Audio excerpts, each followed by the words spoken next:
Hi friends, welcome back to Rivas world. இன்னைக்கு நம்ம ரிவாஸ் வேர்ல்டில் என்ன வீடியோ அப்படின்னு பார்த்தீங்கன்னா, ரொம்ப சாஃப்டான சப்பாத்தி தான் நம்ம இன்னைக்கு பார்க்க போகிறோம். நிறைய பேருக்கு பார்த்தீங்க அப்படின்னா சப்பாத்தி அப்படின்னாலே செய்கிறதுக்கு ரொம்ப கஷ்டமாக இருக்கும்.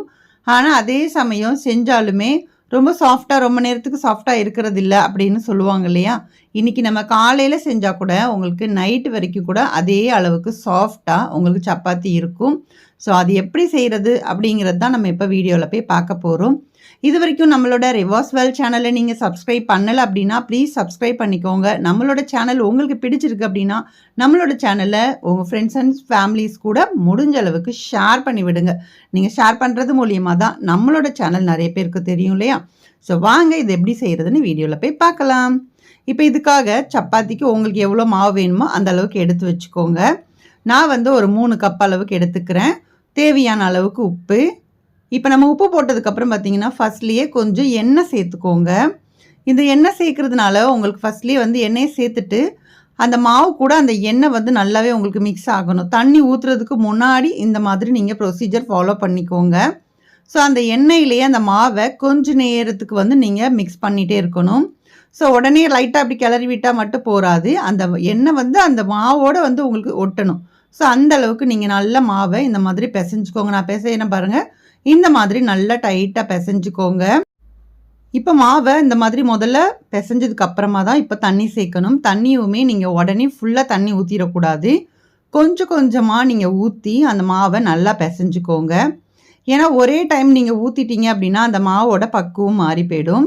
ஸோ அதனால் கொஞ்சம் கொஞ்சமாக நம்மளுக்கு தண்ணி எவ்வளோ தேவைப்படுதோ அந்த மாதிரி பார்த்துட்டு பொறுமையாக பிசைஞ்சுக்கோங்க. இந்த மாவு நல்லா பிசைகிறதுல தான் உங்களோட சப்பாத்தி சாஃப்டாக இருக்கும்.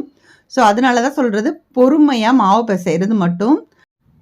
நல்லா பொறுமையாக மாவு பிசைஞ்சிங்க அப்படின்னா தான் நம்ம போடுற சப்பாத்தி உங்களுக்கு நைட்டு வரைக்கும் கூட உங்களுக்கு அதே சாஃப்டில் கிடைக்கும். ஸோ அவ்வளோதான். மாவு இந்த மாதிரி நல்லா பிசைஞ்சுக்கோங்க. ஓரளவுக்கு தெரியும் இல்லையா நம்மளுக்கு மாவு இந்த பதத்துக்கு பிசைஞ்சிட்டு லைட்டாக மேலேயும் லைட்டாக நான் எண்ணெய் தடவிக்கிறேன். ஏன்னா நம்ம ஃபஸ்ட்டு எண்ணெய் ஊற்றிருக்கோம், இருந்தாலும் மேலே லைட்டாக தடவிட்டு இந்த மாதிரி ஒரு உருண்டையாட்டம் நம்ம பண்ணி வச்சுக்கலாம். இப்போ பார்த்தீங்கன்னா தெரியும், இதை நம்ம என்ன பண்ண போகிறோம் அப்படின்னா கொஞ்சம் நேரம் ஊற வைக்க போகிறோம். இப்போ உடனே நீங்கள் போட்டிங்க அப்படின்னா இன்னும் கொஞ்சம் நேரம் நம்ம மாவை பிசைஞ்சு கொடுக்கணும். ஸோ அந்த அளவுக்கு நமக்கு டைம் இல்லை அப்படிங்கிறனால நம்ம என்ன பண்ண போகிறோன்னா ஒரு அரை மணி நேரம் போல் ஊற வச்சுக்கிறோம். ஸோ அந்த கேப்பில் நமக்கு இதுக்கு ஒரு சப்ஜி பண்ணிக்கலாம். இன்றைக்கி நான் உருளைக்கிழங்கு மசாலா தான் பண்ண போகிறேன். அதுக்காக உருளைக்கிழங்கு தனியாக வேக வச்சு வச்சுக்கிறேன். ஒரு கடாயில் தேவையான அளவுக்கு எண்ணெய், கடுகு, உளுத்தம்பருப்பு, கொஞ்சம் சோம்பு, சீரகம் போட்டிருக்கேன். இப்போ 2 கருவேப்பிலை சேர்த்துக்கோங்க. கருவேப்பிலை எல்லாம் வெடிச்சதுக்கப்புறமா இதில் கொஞ்சமாக பெருங்காய பொடி சேர்த்துக்கோங்க. கண்டிப்பாக நம்ம உருளைக்கிழங்குலாம் சாப்பிட்றோம் அப்படின்னா கண்டிப்பாக பெருங்காய பொடி ஆட் பண்ணிக்கோங்க. இப்போ இதில் ஒரு 2 வெங்காயத்தை இந்த மாதிரி நீளவாக்கில் கட் பண்ணிவிட்டு அதையும் சேர்த்துட்டு நல்லா வதக்கிக்கலாம். அந்த கலர் கொஞ்சம் மாறணும்லையும் அந்த அளவுக்கு நீங்கள் வதக்கிக்கோங்க. இதுக்காக கொஞ்சமாக உப்பு சேர்த்துக்கிட்டீங்க அப்படின்னா சீக்கிரமாக வதங்கி வந்துடும். இப்போ வெங்காயம் ஓரளவுக்கு நல்லா வதங்கி வந்துருச்சு. இந்த டைமில் இது கூட நம்ம பச்சை மிளகா சேர்த்துக்கலாம். எப்பயுமே நம்ம பச்சை மிளகா சேர்க்கும் போது அதோட டேஸ்ட்டு கொஞ்சம் தனியாக தான் இருக்கும். ஏன்னா மிளகா பொடியும் நம்ம ஆட் பண்ண போகிறோம். இருந்தாலும் அந்த பச்சை மிளகாவோட டேஸ்ட் பார்த்திங்கன்னா ரொம்ப நல்லாயிருக்கும். அதனால் பச்சை மிளகாவை கீறிட்டு நான் சேர்த்துக்கிறேன். இப்போ இதில் 2 சின்ன தக்காளியாக இருந்தால் 2 தக்காளி போட்டுக்கோங்க. பெரிய தக்காளியாக இருந்தால் ஒரே ஒரு தக்காளி போதும். அதையும் நல்லா பொடிசாக கட் பண்ணிவிட்டு அதையும் சேர்த்துக்கிட்டேன். சேர்த்துட்டு நல்லா மிக்ஸ் பண்ணி விட்டுருங்க. இப்போ இந்த வெங்காயம், தக்காளி எல்லாமே நல்லா வதங்கி வரட்டும்.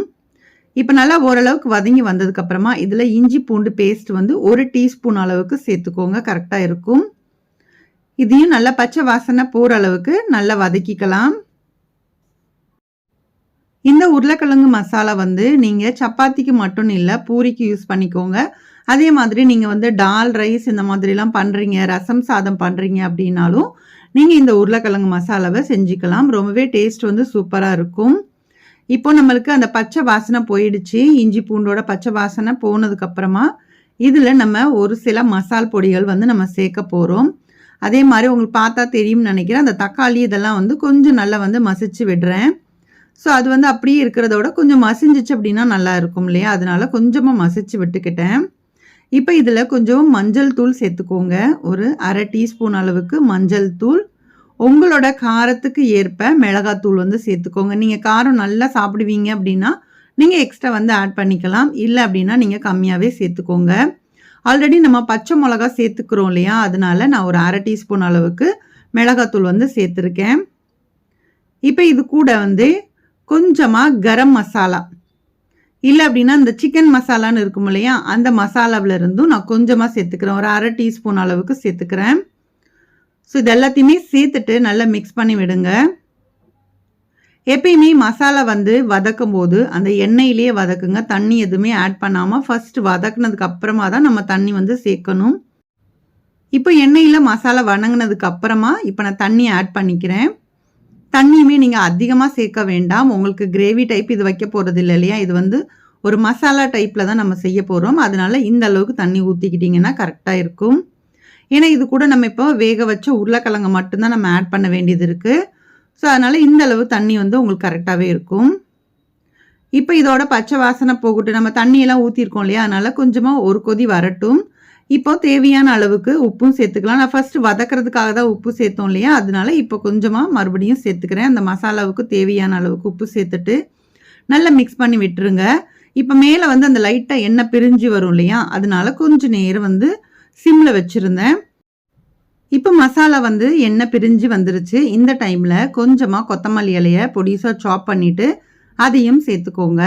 இப்போ இது எல்லாத்தையும் நல்லா மிக்ஸ் பண்ணதுக்கப்புறமா வேக வச்சு உருளைக்கிழங்கு வந்து நம்ம சேர்த்துக்கலாம். இந்த மாதிரி கட் பண்ணி எடுத்துக்கோங்க. ஸோ இப்போ இதை சேர்த்துடலாம். சேர்த்துட்டு நல்லா மிக்ஸ் பண்ணி விட்டுருங்க. இந்த மசாலா கூட இந்த உருளைக்கிழங்கு நல்லா மிக்ஸ் ஆகணும். ஸோ நல்லா பெரட்டி விட்டு நல்லா மிக்ஸ் பண்ணுங்கள். ஏன்னா நம்ம உப்பு இதெல்லாம் சேர்த்துக்கிறோம் இல்லையா, எல்லாமே வந்து உங்களுக்கு அதில் மிக்ஸ் ஆகணும். ஸோ இந்த மாதிரி நல்லா உங்களுக்கு சுருளை வதக்கி எடுத்துக்கிட்டிங்க அப்படின்னா இந்த உருளைக்கிழங்கு மசாலா வந்து ரொம்ப சூப்பராக இருக்கும்.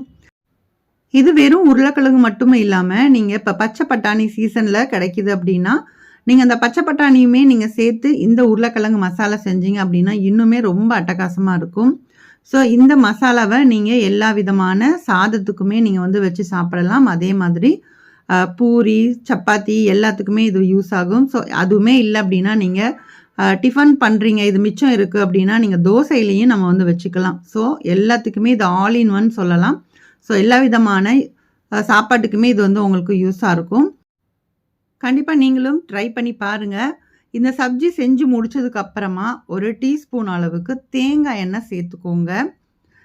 சில பேருக்கு வந்து நெய்யெல்லாம் பிடிக்காது இல்லையா, அதனால் தேங்காய் எண்ணெய் வந்து மேலே வந்து லைட்டாக ஒரு டீஸ்பூன் அளவுக்கு சேர்த்துட்டு நல்லா ஒரு மிக்ஸ் பண்ணிவிட்டு மூடி வச்சிட்டிங்க அப்படின்னா நல்ல ஒரு வாசனையோடு இருக்கும்.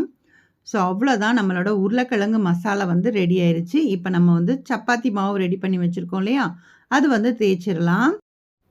இப்போ மாவு நல்லா 1/2 மணி நேரம் நல்லா ஊறிடுச்சு. ஊறினோன்னு பார்த்தீங்கன்னா தெரியும், மாவோட தன்மை பார்த்தீங்கன்னா நல்லா வந்து ஒரு சாஃப்டாக இருக்குது.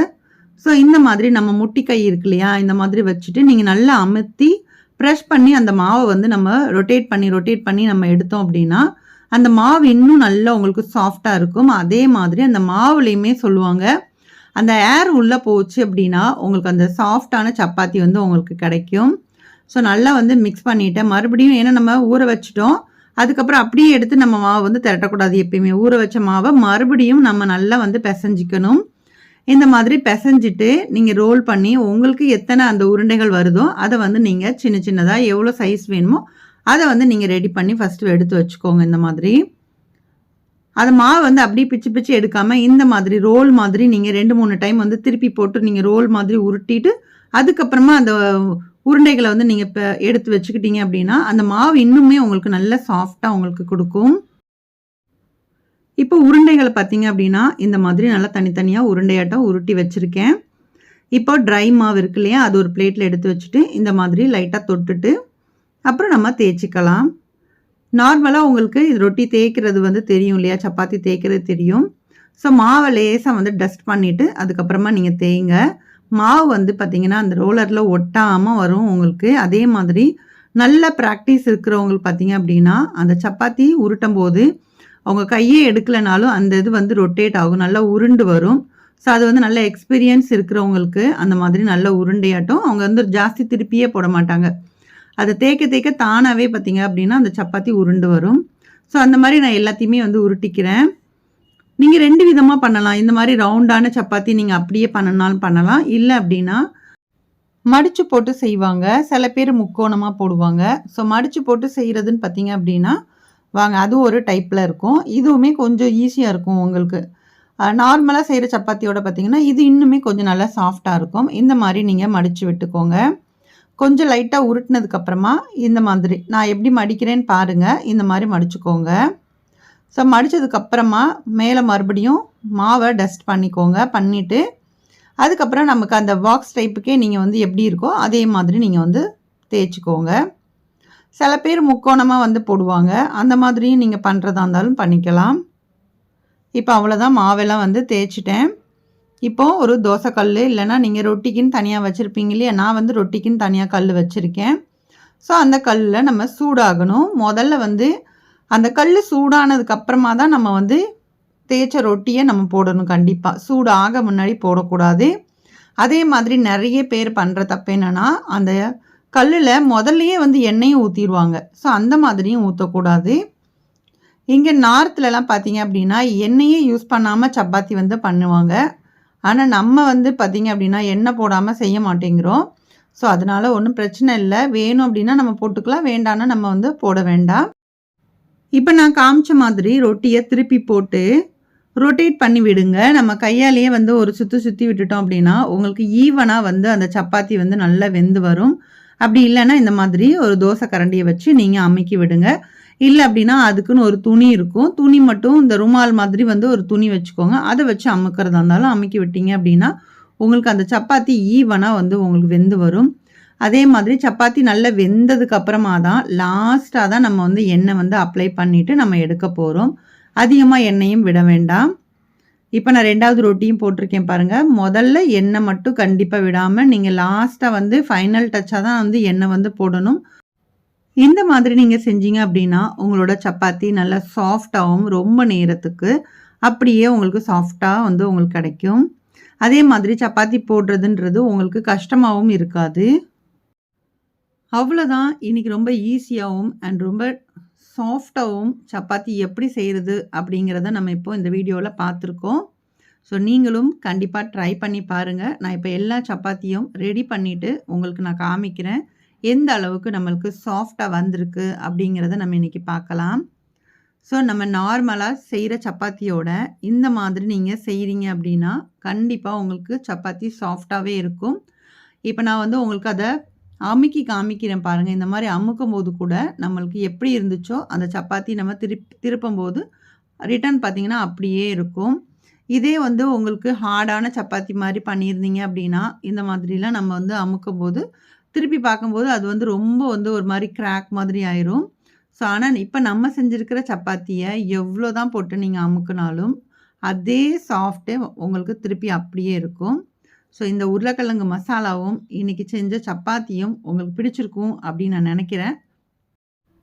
இந்த வீடியோ உங்களுக்கு பிடிச்சிருக்கு அப்படின்னா ப்ளீஸ் லைக் பண்ணிக்கோங்க. உங்கள் ஃப்ரெண்ட்ஸ் அண்ட் ஃபேமிலிஸ் கூட முடிஞ்ச அளவுக்கு ஷேர் பண்ணுங்கள். இது வரைக்கும் நம்மளோட ரிவாஸ் வேர்ல்ட் சேனலை சப்ஸ்கிரைப் பண்ணலை அப்படின்னா ப்ளீஸ் சப்ஸ்கிரைப் பண்ணிவிட்டு சப்போர்ட் பண்ணுங்கள். நெக்ஸ்ட் ஒரு இன்ட்ரெஸ்டிங்கான வீடியோவோட மீண்டும் உங்களை வந்து சந்திக்கிறேன். பாய். தேங்க்ஸ் ஃபார் வாட்சிங்.